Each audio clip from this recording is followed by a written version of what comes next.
Witam Państwa bardzo serdecznie w naszym gorącym dziś, coraz bardziej gorącym studio, a już poprzez łącza Zoom jest z nami pan doktor Marek Woch, kandydat na prezydenta, ale też, a może przede wszystkim bezpartyjni samorządowcy. Witam pana. Dzień dobry, panie redaktorze, dzień dobry, szanowni państwo. Chciałbym dziś z panem omówić, moim zdaniem, ale nie tylko moim, bo widzimy, co się dzieje na polskich ulicach, bardzo ważki problem, czyli sprawę migracji. Zacznijmy może od tego, że mówi się, że jest dobra migracja i zła migracja. Jak pan widzi ten problem? Czy istnieje dobra migracja? Czy możemy się godzić z tym, że zastępują nas obcy kulturowo, przybysze Bóg wie skąd?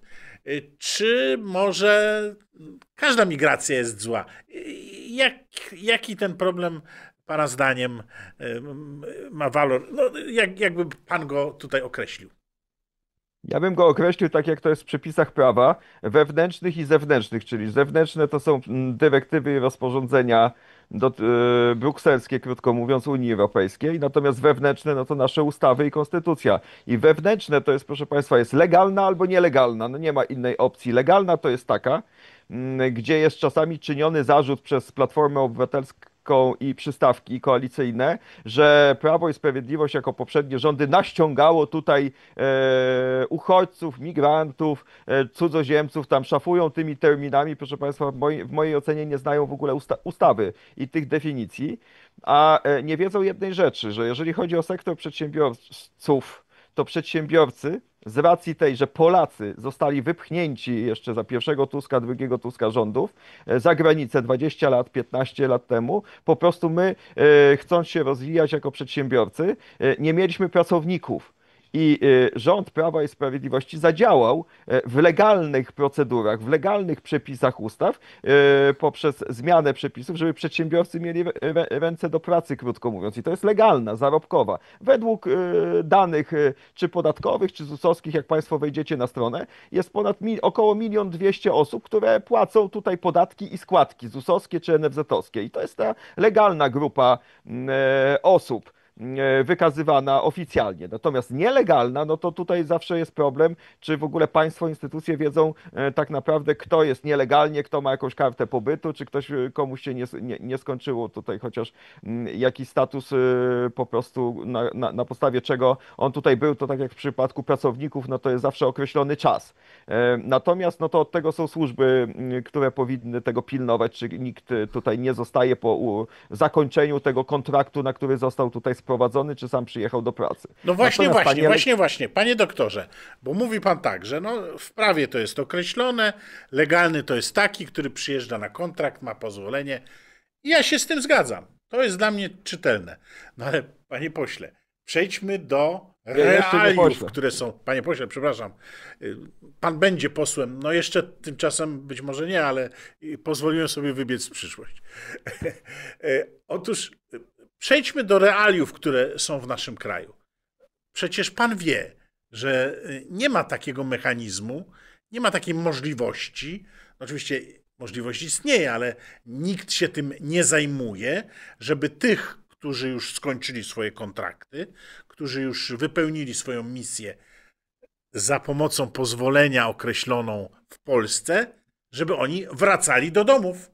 I teraz dotyka pan redaktor kluczowej sprawy i do tego ja bym jeszcze dołożył to, co ja powiedziałem na początku, tej kwestii rozporządzeń i dyrektyw tak zwanego paktu migracyjnego, bo szanowni państwo, to nie jest jedno rozporządzenie, to jest 9 rozporządzeń unijnych i jedna dyrektywa. To nie jest tylko kwestia relokacji w cudzysłowie tych ludzi, czyli tej polityki narzuconej przez Niemcy, krótko mówiąc jeszcze przez panią byłą kanclerz Merkel, żeby po prostu nam na siłę z buta łomem wpychać tutaj te osoby w cudzysłowie i to się nakłada i to się wpisuje w tą narrację, żeby rozwadniać w cudzysłowie naszą tkankę rodzin, wspólnot i narodu po prostu. I de facto to, co pan powiedział, że to nasze służby powinny weryfikować tych pracowników, One tego nie robią, bo w mojej ocenie rząd Tuska robi to celowo właśnie w sensie tej polityki, tego paktu migracyjnego. Tylko że jakby to są dwie rzeczy. Jedna rzecz, że nie są weryfikowani ci, co tutaj byli legalnie i one tutaj zostają i już widzimy, co się dzieje, ich coraz więcej jest na ulicach. I to uwaga, nie tylko Warszawy, czy Poznania, czy Gdańska, tylko ich widać na przykład, jak ja rozmawiam i jestem u siebie w Międzyrzeczu Podlaskim, w Radzyniu Podlaskim, w Kąkolewnicy mojej. Proszę Państwa, ich już widać w mniejszych gminach. Oni są po prostu, czyli oni tak naprawdę nikt ich nie zaczepia. Jak jest jakaś awantura, czy jest jakieś przestępstwo, czy wykroczenie, no to wtedy dopiero się policja interesuje, ale żeby prewencyjnie zbadać to, co się dzisiaj dzieje i z jakim hasłem szedł prezydent Trump, że on wszystkich sprawdzi i jak ktoś tylko ma dzień, jest nielegalnie przebywa, to przepraszam bardzo, samolot, do widzenia i jeszcze uwaga, na koszt tego państwa, z którego ten człowiek pochodzi, no bo on nie widzi interesu żadnego, żeby za to tak naprawdę płacił. I ja uważam, że jak przyjdą centrowo-prawicowe rządy, proszę państwa, to należy to weryfikować, bo rząd Tuska tego nie zweryfikuje, proszę państwa, tego statusu i chcąc chronić nasze rodziny polskie, chcąc chronić wspólnotę i naród, proszę państwa, my nie możemy dalej na to się godzić. Natomiast do tego, proszę państwa, jest jeszcze ten czynnik drugi, czyli tak zwanego paktu migracyjnego, że na siłę chcą nam tutaj 30-40 tysięcy rocznie, bo nie wiadomo, proszę zauważyć, że dzisiaj rozmawiamy 16, czyli to jest czwartek, ale była zapowiedź, proszę państwa, już, że przecież Parlament Europejski, Komisja Europejska, że coś zrobi, żeby Polski nie dotyczył ten jeden element, czyli jedno rozporządzenie z 9 plus dyrektywa, że Polaków nie będzie dotyczyło to rozporządzenie relokacji. Ale co się okazało? No Komisja Europejska nie miała czasu się pomimo zapowiedzi w środę tym zająć po prostu. No i pytanie ciekawe, dlaczego pomimo, że rząd w kontrze do protestu Prawa i Sprawiedliwości na Placu Zamkowym z wystąpieniami polityków czołowych, w tym prezesa Jarosława Kaczyńskiego, to oni zaczęli puszczać fejki, bo się okazało teraz po kilku dniach, że to była dezinformacja, że w środę już Komisja Europejska podejmie taką decyzję, po czym się okazało, że mamy czwartek i nie ma tej decyzji, no i nie wiadomo kiedy będzie, czyli oni sami już tutaj się zakręcili w tych narracjach, ale to nie zmienia faktu, proszę Państwa, że nie odejdzie premier Tusk od tego, żeby po prostu realizować tak czy inaczej tą politykę migracyjną, żeby rozwodnić naszą tkankę tożsamościową. Nie wierzy pan premierowi Donaldowi Tuskowi, który napisał, że nie będzie i kropka i koniec? Nie, wie pan, ja jestem w mniejszości tak naprawdę tego, że nie wierzy, bo zdecydowana większość, jeżeli chodzi o najnowsze badania opinii publicznej, najnowszy, proszę państwa, też badanie CEBOS-u, czyli agendy rządowej, gdzie wskazano, że tylko 34% naszego społeczeństwa uważa w sprawczość swoją i jakiekolwiek przełożenie na ten rząd, no bo społeczeństwo zaczęło uważać, że nie ma tam po prostu kierownika projektu. Zresztą ostatnio właśnie, jak się chwalił po 2 latach swoich sukcesów w cudzysłowie premier, to on powiedział, że on nic nie może, bo on zdobył tylko 30% poparcia, w ogóle mu koalicjanci przeszkadzają, że w ogóle on myślał, że będzie łatwiej. To ja dzisiaj byłem w Republice w telewizji taki przykład, że jak mi na debatach prezydenckich Szymon Hołownia tłumaczył, że on będąc drugą osobą w państwie nic nie może, to ja wyjmowałem klucz francuski, tak zwany, i mówiłem, panie, jak pan nic nie możesz, to weź pan złóż ten mandat i sobie znajdź inne zajęcie. No i przynajmniej pan Szymon Hołownia tego posłuchał i chce zajmować sobą ONZ. No i może niech zajmuje sobą ONZ, a teraz apeluję do pana Tuska, też niech tam jedzie i niech da spokój Polakom. Dobra, ale on chce tam się zajmować właśnie uchodźcami i regulacjami. No ja mam tylko nadzieję, że nie po to on tam chce się zajmować uchodźcami, żeby nam podrzucać teraz po cichu po nocach. Ja nie mam byłbym nadzieję, taki pewny. Jedzie, aczkolwiek znając jego kłamliwość, no bo on w tych debatach ciągle kłamał i mu tu wykazywałem merytorycznie, że on co zdanie to kłamie, co drugie zdanie, że nic nie może, no to taka była sytuacja, to państwo to znacie z kampanii, natomiast ja mam nadzieję, że już jak nawet go tam zabiorą do tej roboty, to żeby on jednak nam po cichu tu nie przywoził tych cudzoziemców. Panie doktorze, no dobrze, czyli rozumiem, że jeśli tylko zmieni się władza na jakąś bardziej racjonalną, to tak jak powiedział pan prezydent, do akcji ruszają służby i rusza też akcja deportacyjna wśród tych, którzy nie mają aktualnych pozwoleń na pracę, czy aktualnych pozwoleń na pobyt. Dobrze, ale czy to samo, co dotyczy tych, nazwijmy to, migrantów afrykańsko-bliskowschodnich, czy to samo dotyczy także w Pana opinii Ukraińców po prostu, którzy, i tutaj warto przypomnieć, już w 4-milionowej Rzeszy przebywają w Polsce. Mówi się 1,5 miliona ma pozwolenia na pracę, jest na legalu, jest tak zwanych zarejestrowanych, no ale są i spóźnieni turyści, są i nielegałowie, są i ci, którym te pobyty się właśnie kończą, i pełna gama takich sobie tutaj transferujących, składających się na owe 4 miliony i mówmy tutaj jak jest. To co z nimi? Znaczy gdyby ten rząd działał i służby tego rządu działały, to byśmy przynajmniej, panie redaktorze, szanowni państwo, wiedzieli, ilu tych cudzoziemców z Ukrainy jest. Bo jak ja dzisiaj czytałem wskaźniki makroekonomiczne, które ciągle modyfikuje rząd, bo ciągle się zadłuża i ciągle nie wie tak naprawdę na koniec dnia, ile tego długu będzie, to tam wskazali, że jest około miliona. To nawet nie 1,5 legalnych Ukraińców, tylko że około miliona. Pan mówi o 4, to czyli, proszę państwa, my nie wiemy, ilu tych naprawdę jest. Ale ja panu powiem, jak to metodologicznie, skąd mi się to wzięło. Otóż najpierw pan googluje, ilu jest w Polsce zarejestrowanych. I to od prawa do lewa, nawet ja to powtarzam w niektórych moich vlogach, że to nawet już pan Otoka Frąckiewicz używa tej nieprawdziwej tezy, że używają ją także pan Pogoda, wydawałoby się taki obiektywny analityk. To tylu jest niby zarejestrowanych, 1,5 miliona. Dobrze, ale potem znowu używa pan Google'a i pyta się, ilu jest niezarejestrowanych, przebywa w Polsce. Na przykład sprzątaczki są turystkami, tak? Które w nieskończoność tutaj kiedyś przyjechały i przecież one nie mają umów, nie są nigdzie zarejestrowane. Ale tak? proszę państwa, no jeżeli na budowach uczono... wielu, jeszcze tylko dokończę, no wie pan, że wszyscy żyjemy w Polsce, więc wiemy, jak to wygląda. Bardzo duża grupa jest tak zwanych turystów i duża grupa nielegalów czekających na decyzję, a więc nie zarejestrowanych, a na taką decyzję można czekać nawet pół roku, rok. No znam takie przypadki, a zatem jak pan wbije tą drugą dane, no to wynik wyjdzie kolejne 1,5 700 000, prawda? I sumując wszystkie formy pobytu, ja nie mówię legalne czy nielegalne, tylko ilu tu ich mamy. I Nie, fakt, ja rozumiem, że nie ma mechanizmu ich wyrzucenia z naszego kraju, żadnego, co pan tutaj w tej rozmowie też potwierdził, co wiemy, no to należy się posługiwać prawdziwą liczbą, czyli około 4 milionów Ukraińców, którzy są w Polsce i to jest zupełnie inna skala problemu niż te 1,5 miliona, o których mówi pan prezydent i wszyscy po nim powtarzają. To są 4 miliony ludzi w Polsce i takie dane potwierdza CIA, takie dane potwierdzają Ukraińcy, takie dane też przekazują Rosjanie. To tylko tyle tytułem dopowiedzi. No i pytam pana dalej, co z nimi zrobić, jeśli mowa o Ukraińcach. Czy mają jakąś taryfę ulgową w tym przypadku, nie no, pana zdaniem? pan mnie pyta, to ja odpowiadam. No mnie uczono i tak jest, że prawo jest równe, przynajmniej w teorii. To jeżeli to, co ja powiedziałem, że należy zweryfikować każdego, czy on jest z Bliskiego Wschodu, z Dalekiego Wschodu, czy z oceanu, tak jak to robi prezydent Trump w Stanach Zjednoczonych, to znaczy, że każdego. I te same miarki trzeba przyłożyć do obywateli Ukrainy. I wprost powiedzieć, proszę państwa, jasno postawić sprawę.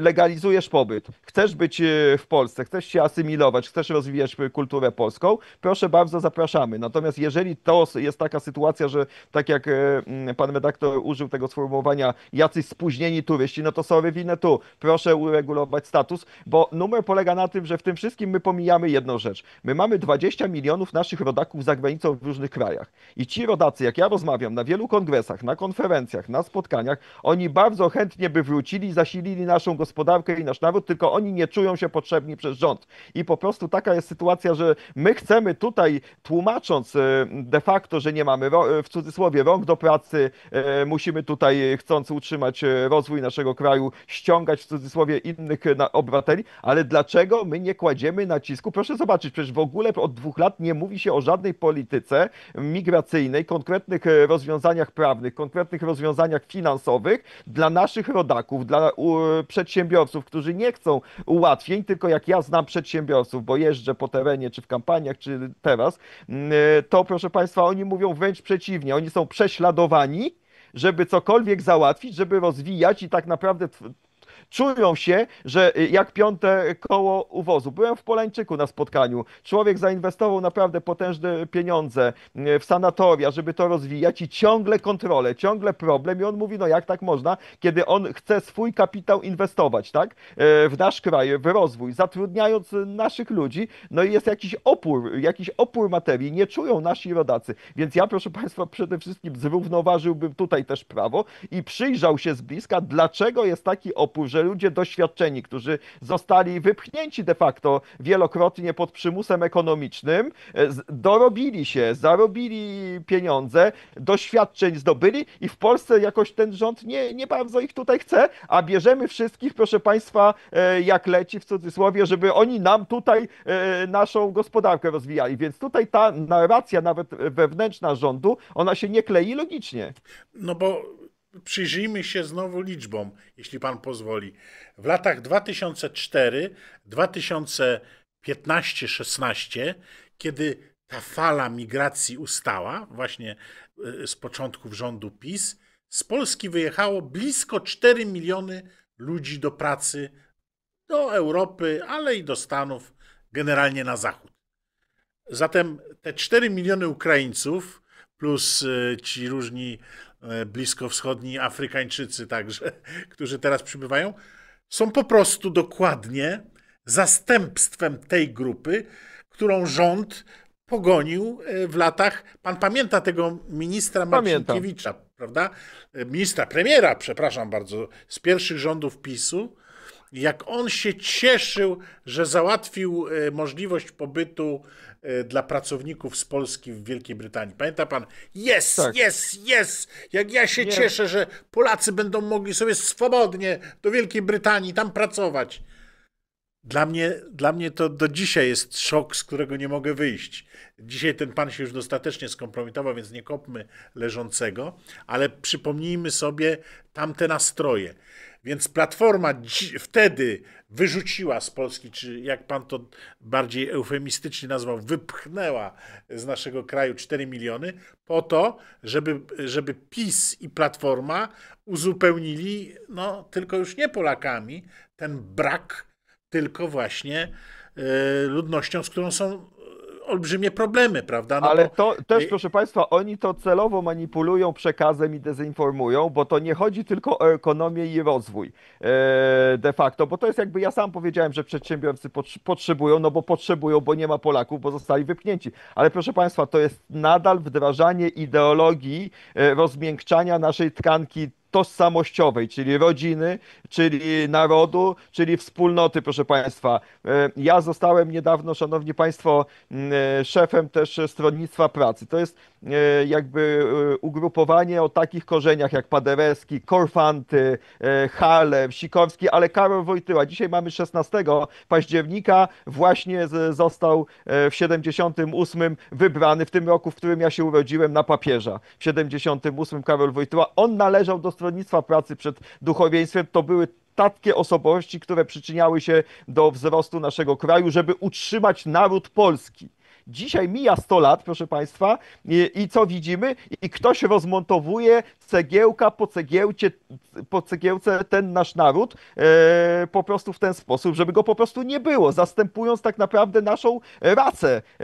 I tak trzeba powiedzieć, bo jaki interes będą miały te grupy narodów, żeby one pielęgnować nasz język, naszą muzykę, naszą kulturę.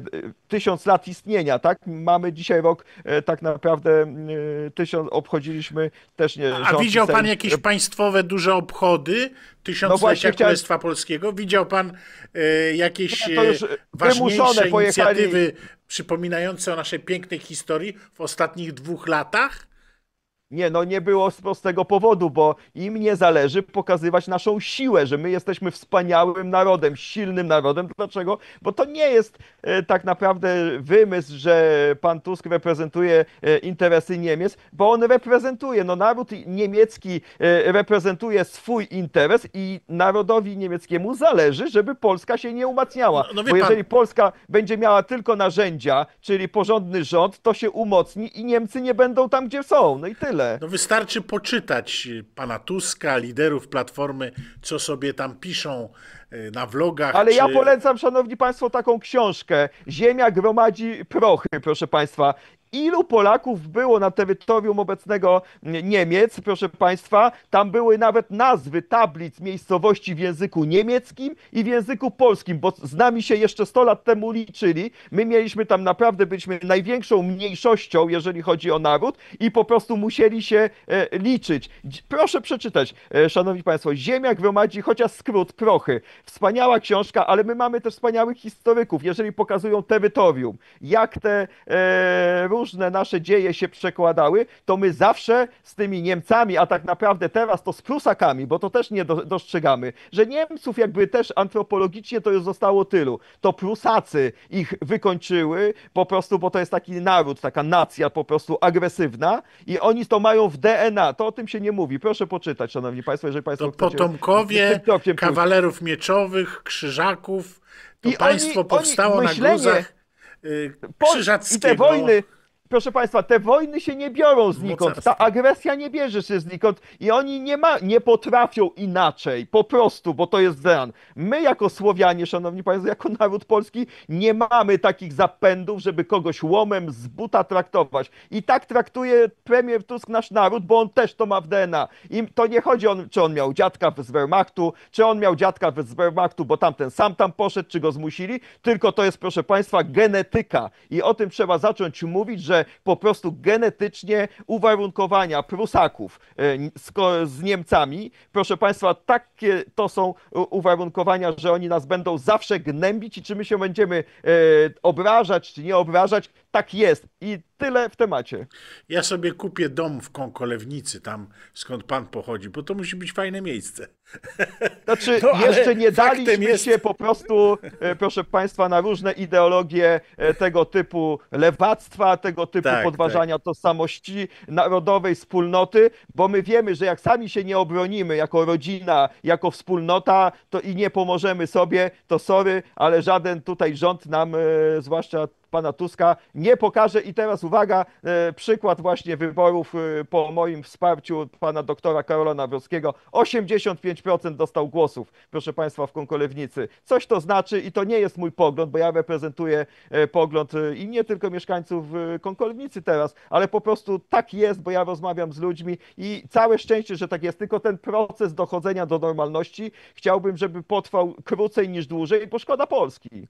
To wszystko prawda. Ja już tytułem zakończenia naszej rozmowy, podsumowania, chciałbym tylko podkreślić, że cieszę się, że też propaguje pan moją ideę fix, moją opinię, a to taką, że nie ma w dłuższej perspektywie dobrej migracji, bo w krótkiej perspektywie przedsiębiorca, który sprowadza sobie na krótki kontrakt, żeby coś tam zrobić, żeby chwilowo podbić stawkę, czy obniżyć stawkę swojego zamówienia i sprowadza jakichś tam nie wiadomo kogo z zagranicy, którzy za grosz pracują, to może na krótką perspektywę mu coś dać.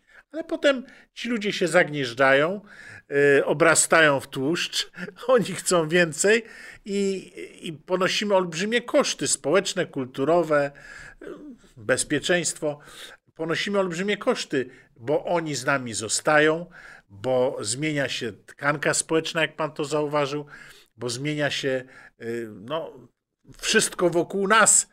Chciałeś trzeciego świata, masz trzeci świat u siebie i wokół siebie. Także nie ma dobrej migracji. Cieszę się, że to jest też pana opinia. No i chciałem panu podziękować też za tą rozmowę. Panie redaktorze, serdecznie dziękuję i na koniec, szanowni państwo, gdyby to było takie cudowne rozwiązanie, które propagowane jest w Niemczech, we Francji między innymi przez ostatnie dziesiątki lat, to by im wyszło. Ale im nie wyszło, więc w związku z tym chcą te rozwiązania przerzucić na nasz kraj, żeby nam też nie wyszło. To ja dziękuję, postoję, nie chcę tego i zrobię wszystko, żeby tego tutaj nie było. Święte słowa, bardzo mądre. Widzicie państwo, jak wygląda na Zachodzie eksperyment się nie powiódł, to znaczy operacja się udała, tyle że pacjent zmarł. Jeśli ta rozmowa wniosła coś do państwa rozumienia świata, bardzo prosimy. Tu pod plikiem w mediach społecznościowych jest link. Możecie nas wesprzeć przez Buy Coffee. Bardzo do tego serdecznie państwa zachęcam. A jeśli oglądacie nas w telewizjach kablowych, to bardzo prosimy, zapiszcie ten kanał do ulubionych, bo takie wywiady to u nas codzienność.